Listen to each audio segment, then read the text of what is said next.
ಬಂದಿರುವಂತಹದ್ದು 3 of wands ಬಂದಿದೆ. ಎನ್ವಿಷನಿಂಗ್ of future, ನಿಮ್ಮ ಭವಿಷ್ಯತ್ತಿನ ದೃಷ್ಟಿಯನ್ನ ಗಮನದಲ್ಲಿಟ್ಕೊಂಡು, ನಿಮ್ಮ ಭವಿಷ್ಯತ್ತಿನಲ್ಲಿ ಚೆನ್ನಾಗಿರ್ಬೇಕು ಅನ್ನುವಂತಹ ಗಮನದಲ್ಲಿಟ್ಕೊಂಡು ನೀವು ಆಲೋಚನೆಯನ್ನ ಮಾಡ್ತಾ ಇರುವಂತಹದ್ದು, ಮುಂದೆ ಹೋಗ್ತಾ ಇರುವಂತಹದ್ದು ರೆಪ್ರೆಸೆಂಟ್ ಆಗ್ತಾ ಇದೆ. ನಿಮ್ಮ ಲವ್ ಲೈಫಿನ ವಿಚಾರವಾಗಿ ನಲ್ಲಿ ಬಹಳಷ್ಟು ಫುಲ್ಫಿಲ್ಮೆಂಟ್ ಗಳಿತ್ತು, ಸಮಾಧಾನ ಇತ್ತು, ಸಂತೋಷದಿಂದ ಇದ್ರಿ, ಬಹಳಷ್ಟು ಕೇರಿಂಗ್ ಇಂದ ಇದ್ರಿ, ಮತ್ತು ಅದರಲ್ಲಿ ಕೆಲವೊಂದು ರೀತಿಯ ಆಲೋಚನೆಯನ್ನ ಕೂಡ ಮಾಡ್ತಾ ಇದ್ರಿ. ಏನು ರೀತಿಯ ತೊಂದರೆಗಳಾಗಬಾರ್ದು, ಈ ಲವ್ ಲೈಫಿನಿಂದ ನನಗೆ ಯಾವುದೇ ರೀತಿಯ ತೊಂದರೆಗಳಾಗಬಾರ್ದು ಅನ್ನುವಂತಹ ಚಿಂತೆ ಕೂಡ ನೀವು ಪಾಸ್ಟಿನಲ್ಲಿಯೂ ಕೂಡ ಸ್ವಲ್ಪ ಇದ್ದಿದ್ದು ರೆಪ್ರೆಸೆಂಟ್ ಆಗ್ತಾ ಇದೆ. ಖುಷಿ ಇತ್ತು, ಸಮಾಧಾನ ಇತ್ತು, ಬಹಳ ಕೇರಿಂಗ್ ಇಂದ ಇರ್ತಾ ಇದ್ರಿ, ಬಟ್ ಅಲ್ಲಿ ಸ್ವಲ್ಪ ಚಿಂತೆ ಕೂಡ ಇದ್ದಂತಹದ್ದು ನಿಮ್ಮ ಪಾಸ್ಟಿನಲ್ಲಿ ಲವ್ ಲೈಫಿನ ವಿಚಾರವಾಗಿ ರೆಪ್ರೆಸೆಂಟ್ ಆಗ್ತಾ ಇದೆ. ಭಯ ಏನಿರ್ಲಿಲ್ಲ, ಸ್ವಲ್ಪ ರೀತಿಯ ಚಿಂತೆಗಳು ನಿಮ್ಮಲ್ಲಿ ಇದ್ದಂತಹದ್ದು ರೆಪ್ರೆಸೆಂಟ್ ಆಗ್ತಾ ಇದೆ. ನೆಕ್ಸ್ಟ್ ಅಟ್ ದ ಪ್ರೆಸೆಂಟ್ ನಲ್ಲಿ ಏನಾಗ್ತಾ ಇದೆ ಅನ್ನೋದನ್ನ ನೋಡೋಣ. ಅಲ್ಲಿಯೂ ಸ್ವಲ್ಪ ಚಿಂತೆ ಇತ್ತು, ಇಲ್ಲಿನೂ ಕೂಡ ಯೋಚನೆಯನ್ನ ಮಾಡ್ತಾ ಇದ್ದೀರಾ.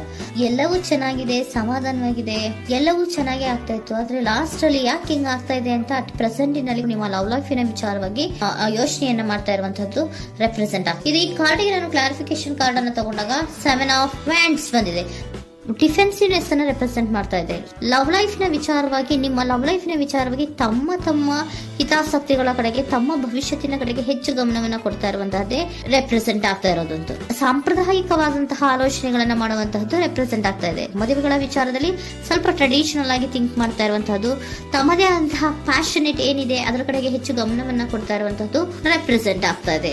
ನಿಮ್ಮ ಲವ್ ಲೈಫ್ ನ ವಿಚಾರದಲ್ಲಿ ಈಗ ಸ್ವಲ್ಪ ಕೆಲವೊಂದು ರೀತಿಯ ಆಲೋಚನೆಗಳನ್ನ ನೀವು ಮಾಡ್ತಾ ಇರುವಂತಹದ್ದು ಇಲ್ಲಿ ರೆಪ್ರೆಸೆಂಟ್ ಆಗ್ತಾ ಇದೆ. ಇನ್ ಫ್ಯೂಚರಿನ ದೃಷ್ಟಿಯಿಂದ ಏನಾಗುತ್ತೋ, ಹೇಗಾಗುತ್ತೋ, ಹೆಂಗಿರುತ್ತೋ ಅನ್ನುವಂತಹ ಆಲೋಚನೆಗಳನ್ನ ನೀವು ಮಾಡ್ತಾ ಇರುವಂತಹದ್ದು ರೆಪ್ರೆಸೆಂಟ್ ಆಗ್ತದೆ. ಇನ್ ಇಮಿಡಿಯೇಟ್ ಫ್ಯೂಚರ್ ನಲ್ಲಿ ಕೂಡ ನಿಮ್ಗೆ ಪೊಸೆಸಿವ್ನೆಸ್ ಅನ್ನ ರೆಪ್ರೆಸೆಂಟ್ ಮಾಡ್ತಾ ಇದೆ. ಎಲ್ಲವನ್ನ ತಮ್ಮ ಕಂಟ್ರೋಲ್ ನಲ್ಲೇ ಇಟ್ಕೊಬೇಕು, ಯಾವುದನ್ನು ಓಪನ್ ಅಪ್ ಆಗಿ ಮಾತಾಡಬಾರ್ದು. ನಾನು ಭವಿಷ್ಯತ್ತಿನ ದೃಷ್ಟಿಯಿಂದ ನನ್ನ ಹಣಕಾಸಿನ ಬಗ್ಗೆ ಹೆಚ್ಚು ಗಮನವನ್ನ ಕೊಡಬೇಕೇ ಹೊತ್ತು ಲವ್ ಲೈಫಿನ ವಿಚಾರದಲ್ಲಿ ಅಷ್ಟು ಗಮನವನ್ನ ಸಾಧ್ಯದ ಮಟ್ಟಿಗೆ ಕೊಡ್ತಾ ಇರುವಂತಹದ್ದು ಇಲ್ಲೇನು ರೆಪ್ರೆಸೆಂಟ್ ಆಗ್ತಾ ಇಲ್ಲ. ಆಫ್ ಪಾರ್ಟಿಗಳಿಗೆ ನಾನು ಕ್ಲಾರಿಫಿಕೇಶನ್ ಕಾರ್ಡ್ ಅನ್ನ ಕೊಟ್ಟಾಗ ಅವ್ರು ಓಪನ್ ಅಪ್ ಆಗದೆ ಇರೋದೇ ನೀವು ಕೆಲವೊಂದು ರೀತಿಯ ಆಲೋಚನೆಗಳನ್ನ ಅಥವಾ ಚಿಂತೆಗಳನ್ನ ಮಾಡ್ತಾ ಇರುವಂತಹದ್ದು ರೆಪ್ರೆಸೆಂಟ್ ಆಗ್ತಾ ಇದೆ. ಯಾವುದನ್ನು ಕೂಡ ಓಪನ್ ಅಪ್ ಆಗಿ ಹೇಳ್ತಾ ಇಲ್ಲ ಇರೋದೇ ನಿಮ್ಮ ಚಿಂತೆಗಳಿಗೆ ಕಾರಣವಾಗಿರುವಂತಹದ್ದು. ಮತ್ತೆ ಹಣಕಾಸಿನ ಆಲೋಚನೆಗಳನ್ನ ಮಾಡಿಕೊಂಡು ಇನ್ವೆಸ್ಟಿಂಗ್ ಫ್ಯೂಚರ್ ನ ಗಮನದಲ್ಲಿ ಇಟ್ಕೊಂಡು ಅವರು ಮೂವ್ ಆನ್ ಆಗ್ತಾ ಇರುವಂತಹದ್ದು, ನಿಮ್ಮ ಲವ್ ಲೈಫಿನ ವಿಚಾರಕ್ಕೆ ಮೂವ್ ಆನ್ ಆಗ್ತಾ ಇರುವಂತಹದ್ದು, ಪ್ರೀತಿಯನ್ನ ಬಿಟ್ಟು ಮುಂದೆ ಹೋಗ್ತಾ ಇರುವಂತಹದ್ದು ರೆಪ್ರೆಸೆಂಟ್ ಆಗ್ತಾ ಇದೆ. ಕೆಲವೊಬ್ಬರಿಗೆ ಸ್ವಲ್ಪ ಕ್ವಿಕ್ ಆಕ್ಷನ್, ಕ್ವಿಕ್ ಥಿಂಕಿಂಗ್ ಅನ್ನ ಮಾಡಿ ಮುಂದೆ ಹೋಗ್ತಾ ಇರುವಂತಹದ್ದು, ಬೇಜಾರಿನಿಂದ ಮುಂದೆ ಹೋಗ್ತಾ ಇರುವಂತಹದ್ದು ರೆಪ್ರೆಸೆಂಟ್ ಆಗ್ತಾ ಇದೆ. ಥರ್ಡ್ ಕಾರ್ಡಿನಲ್ಲಿಯೂ ಕೂಡ ದ ವರ್ಡ್ ಕಾರ್ಡ್ ರೆಪ್ರೆಸೆಂಟ್ ಆಗ್ತಾ ಇದೆ. ಅಂದ್ರೆ word is represented by ending ಅನ್ನ ರೆಪ್ರೆಸೆಂಟ್ ಮಾಡುತ್ತೆ. ಬೇಜಾರಿನಿಂದ ಕೆಲವೊಂದು ಲವ್ ಲೈಫಿನ ವಿಚಾರವಾಗಿ ಎಂಡಿಂಗ್ ಅನ್ನ ಮಾಡುವಂತಹದ್ದು ರೆಪ್ರೆಸೆಂಟ್ ಆಗ್ತಾ ಇದೆ. ಯಾಕಂದ್ರೆ ಈ ಲವ್ ಲೈಫಿನ ವಿಚಾರದಲ್ಲಿ ಕೆಲವೊಂದು ರೀತಿಯ ಸ್ವಹಿತಾಸಕ್ತಿಗೆ ಹೆಚ್ಚು ಗಮನವನ್ನ ಕೊಡ್ತಾ ಇರುವಂತಹದ್ದು, ಹಣಕಾಸಿನ ಬಗ್ಗೆ ಹೆಚ್ಚು ಗಮನವನ್ನ ಕೊಡ್ತಾ ಇರುವಂತಹದ್ದು, ಅವರ ಫ್ಯೂಚರಿನ ಬಗ್ಗೆ ಹೆಚ್ಚು ಗಮನವನ್ನ ಕೊಡ್ತಾ ಇರೋದು, ಹಾಗೇನೆ ಟ್ರೆಡಿಷನಲ್ ವ್ಯಾಲ್ಯೂಸ್ ಗಳಿಗೆ ಹೆಚ್ಚು ಗಮನವನ್ನ ಕೊಡ್ತಾ ಇರೋದ್ರಿಂದ ಕೆಲವೊಬ್ರು ಲವ್ ಲೈಫಿನ ವಿಚಾರದಲ್ಲಿ ಎಂಡಿಂಗ್ ಅನ್ನ ಮಾಡುವಂತಹದ್ದು ಪ್ರೆಸೆಂಟ್ ಆಗ್ತಾ ಇದೆ. ಕ್ವಿಕ್ ಆಗಿ ಥಿಂಕ್ ಮಾಡಿ ಕೆಲವೊಂದು ಆಲೋಚನೆಗಳನ್ನ ಮಾಡೋದ್ರ ಮೂಲಕ ಹಿಂಗನ್ನ ಮಾಡ್ತಾ ಇರುವಂತಹದ್ದು ರೆಪ್ರೆಸೆಂಟ್ ಆಗ್ತಾ ಇದೆ. ಮತ್ತೆ ಕೆಲವೊಬ್ರು ಯಾವುದನ್ನು ಕೂಡ ಓಪನ್ ಅಪ್ ಆಗಿ ಹೇಳ್ಕೊಳ್ಳುದಿರ ಪೊಸೆಸಿವ್ನೆಸ್ ಆಗಿರುವಂತಹದ್ದು ರೆಪ್ರೆಸೆಂಟ್ ಆಗ್ತಾ ಇದೆ. ನಿಮ್ಮ ಲವ್ ಲೈಫಿನ ವಿಚಾರವಾಗಿ ಯಾವುದನ್ನು ಕೂಡ ಓಪನ್ ಅಪ್ ಆಗಿ ಹೇಳ್ಕೊತಾ ಇಲ್ಲ, ಸುಮ್ಮನೆ ಮುಂದೆ ಹೋಗ್ತಾ ಇರುವಂತಹದ್ದು ರೆಪ್ರೆಸೆಂಟ್ ಆಗ್ತಾ ಇದೆ. ಯಾಕೆ ಅವರಿಗೆ ಇನ್ವೆಸ್ಟಿಂಗ್ ಫ್ಯೂಚರ್ ನ ದೃಷ್ಟಿಯಿಂದ ಗಮನವನ್ನ ಇಟ್ಕೊಂಡು ಭವಿಷ್ಯತ್ತಿನಲ್ಲಿ ಏನಾಗುತ್ತೋ, ಹೇಗಾಗುತ್ತೋ ಅನ್ನೋಂಥ ಗಮನವನ್ನ ಇಟ್ಕೊಂಡು ಅವ್ರ ಬಗ್ಗೆ ಮಾತ್ರ ಅವರು ಯೋಚನೆಯನ್ನ ಮಾಡ್ತಾ ಇರುವಂತಹದ್ದು ಕೆಲವೊಬ್ಬರಿಗೆ ರೆಪ್ರೆಸೆಂಟ್ ಆಗ್ತದೆ.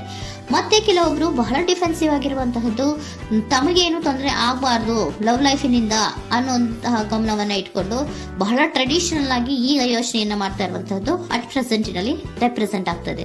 ಹಿಂದೆ ನಿಮ್ಮಲ್ಲಿ ಸಂತೋಷ ಇತ್ತು, ಸಮಾಧಾನ ಇತ್ತು, ಬಹಳ ಕೇರಿಂಗ್ ಇತ್ತು, ಆದ್ರೂ ಕೂಡ ನಿಮ್ಮಲ್ಲಿ ಕೆಲವೊಂದು ಯೋಚನೆಗಳು ಇದ್ದೇ ಇತ್ತು. ಭಯ ಇಲ್ಲ ಅಂದ್ರೂ ಕೂಡ ಸ್ವಲ್ಪ ಆಲೋಚನೆಗಳನ್ನ ಮಾಡ್ತಾ ಇರುವಂತಹದ್ದು, ನನಗೇನು ತೊಂದರೆ ಆಗಬಾರ್ದು, ಯಾವುದೇ ರೀತಿಯ ತೊಂದರೆಗಳು ಆಗಬಾರ್ದು ಅನ್ನುವಂತಹ ಆಲೋಚನೆಯನ್ನ ಮಾಡ್ತಾ ಇರುವಂತಹದ್ದೇ ನಿಮ್ಮ ಲವ್ ಲೈಫಿನಲ್ಲಿ ರೆಪ್ರೆಸೆಂಟ್ ಆಗ್ತಾ ಇರೋದು. ಏಂಜಲ್ ಗೈಡೆನ್ಸ್ ಅನ್ನ ತಗೊಂಡ್ಬಿಡೋಣ. ನೋ ನೀಡ್ ಟು ವರಿ, ಯಾವುದಕ್ಕೂ ನೀನು ಭಯವನ್ನ ಪಡುವಂತಹ ಅವಶ್ಯಕತೆ ಇಲ್ಲ. ಟೇಕ್ ಎ ಆಕ್ಷನ್ಸ್ ಅನ್ನ ತಗೋ. ಇಫ್ ಯು ಬಿಲೀವ್, ನಿನ್ಗೆ ನಂಬಿಕೆ ಇದೆಯಾ, ಸಿಚುಯೇಷನ್ ವಿಲ್ ಇಂಪ್ರೂವ್, ಸಿಚುಯೇಷನ್ ಅನ್ನೋದು ಇಂಪ್ರೂವ್ ಆಗುತ್ತೆ. ಆಕ್ಷನ್ ಅನ್ನ ತಗೋಬೇಕು ಅಂತ ನಿಮ್ಗೆ ಈ ಲವ್ ಲೈಫಿನ ವಿಚಾರವಾಗಿ ಅನ್ಕೊಂಡಿದ್ರೆ ಟೇಕ್ ಆಕ್ಷನ್ಸ್ ಅನ್ನ ತಗೋ ಅಂತ ಕೂಡ ಏಂಜಲ್ ಗೈಡೆನ್ಸ್ ನಿಮ್ಗೆ ಕೊಡ್ತಾ ಇದ್ದಾರೆ. ಯಾಕೆ ನಿಮ್ಗೆ ಈ ರೀತಿ ಬರ್ತಾ ಇದೆ ರೀಡಿಂಗ್ ಗಳಲ್ಲಿ ಅನ್ನೋದಕ್ಕೆ ನಾನು ನಿಮ್ಮ ಸರೆಂಡರ್ ಸಿಚುಯೇಷನ್ ಹೇಗಿದೆ ಅನ್ನೋದ್ರ ಬಗ್ಗೆ ನಾನು ಒಂದು ಕಾರ್ಡ್ ಅನ್ನ ತಗೊಂತೀನಿ. It is a healthy to set boundaries in relationship. Healthy set boundaries ಅನ್ನ ಮಾಡ್ತಾ ಇದ್ದೀರಾ? ಯಾರೋ ನಿಮ್ಮ ಲವ್ ರಿಲೇಶನ್ಶಿಪ್ ವಿಚಾರದಲ್ಲಿ ಹೆಲ್ದಿ ಬೌಂಡ್ರೀಸ್ ಅನ್ನ ಸೆಟ್ ಮಾಡ್ತಿದ್ದೀರಾ? Practise experiencing your needs. ಏನ್ ಬೇಕು ನನಗೆ ಅನ್ನೋದ್ರ ಬಗ್ಗೆ ಈಗ ಆಲೋಚನೆಯನ್ನ ಮಾಡ್ತಾ ಇರುವಂತದ್ದು. Remember that no is a complete sentence.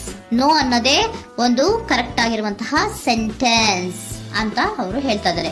Surrender situation ಯಾಕೆ ನಿಮ್ಗೆ ಎಂಡಿಂಗ್ ಅನ್ನ ರೆಪ್ರೆಸೆಂಟ್ ಮಾಡ್ತಾ ಇದೆ ಅಂದ್ರೆ, ಕೆಲವೊಂದು ರೀತಿಯ ಹೆಲ್ದಿ ಬೌಂಡ್ರೀಸ್ ಅನ್ನ ಹಾಕೋತಾ ಇದ್ದಾರೆ. ನಾನು ಹೀಗೆ ಇರಬೇಕು, ನಾನು ಭವಿಷ್ಯತ್ತಿನ ಕಡೆಗೆ ಹೆಚ್ಚು ಗಮನವನ್ನ ಕೊಡಬೇಕು, ನನ್ನ ಲವ್ ಲೈಫಿಗಿಂತ ನನ್ನ ಹಣಕಾಸಿನ ಬಗ್ಗೆ ಹೆಚ್ಚು ಗಮನವನ್ನ ಕೊಟ್ಟು ಕೆಲವೊಂದು ರೀತಿಯ ನಮ್ಮ ಜೀವನದಲ್ಲಿ ಟ್ರೆಡಿಷನ್ ವ್ಯಾಲ್ಯೂಸ್ ಗಳಿಗೆ ಹೆಚ್ಚು ಗಮನವನ್ನ ಕೊಡಬೇಕು ಅನ್ನೋದ್ರ ಕಾರಣಗಳಿಗೆ ಕೆಲವೊಬ್ರು ನಿಮ್ಮ ಲವ್ ಲೈಫಿನ ವಿಚಾರದಲ್ಲಿ ಎಂಡಿಂಗ್ ಅನ್ನ ಮಾಡುವಂತಹದ್ದು ರೆಪ್ರೆಸೆಂಟ್ ಆಗ್ತದೆ. ಯಾಕೋ ಕೆಲವೊಬ್ರು ಹೆಲ್ದಿ ಬೌಂಡ್ರೀಸ್ ಗಳನ್ನ ಹಾಕೋತಾ ಇರುವಂತಹದ್ದು ರೆಪ್ರೆಸೆಂಟ್ ಆಗ್ತಾ ಇದೆ. ಅದಕ್ಕೇನೆ ನಿಮ್ಗೆ ಏಂಜಲ್ ಗೈಡೆನ್ಸ್ ಕೂಡ ಕೊಟ್ಟಿರುವಂತಹದ್ದು. No need to worry. ಅದಕ್ಕೆ ಹೆಲ್ದಿ ಬೌಂಡ್ರೀಸ್ ಅನ್ನ ಹಾಕೋತಾ ಇರೋದಕ್ಕೇನು ನೀನು ಆಲೋಚನೆಯನ್ನೇನು ವರಿ ಏನು ಮಾಡ್ಕೊಂಬೇಡ. ಸಿಚುಯೇಷನ್ ಅನ್ನೋದು ಖಂಡಿತ ಇಂಪ್ರೂವ್ ಆಗುತ್ತೆ. ಇಫ್ ಯು ಬಿಲೀವ್, ನಿನಗೆ ನಂಬಿಕೆ ಇದೆಯಾ, ಟೇಕ್ ಆಕ್ಷನ್. ಕೆಲವೊಂದು ಆಕ್ಷನ್ಸ್ ಗಳನ್ನ ತಗೋ ಅಂತ ಹೇಳ್ತಾ ಇದ್ದಾರೆ.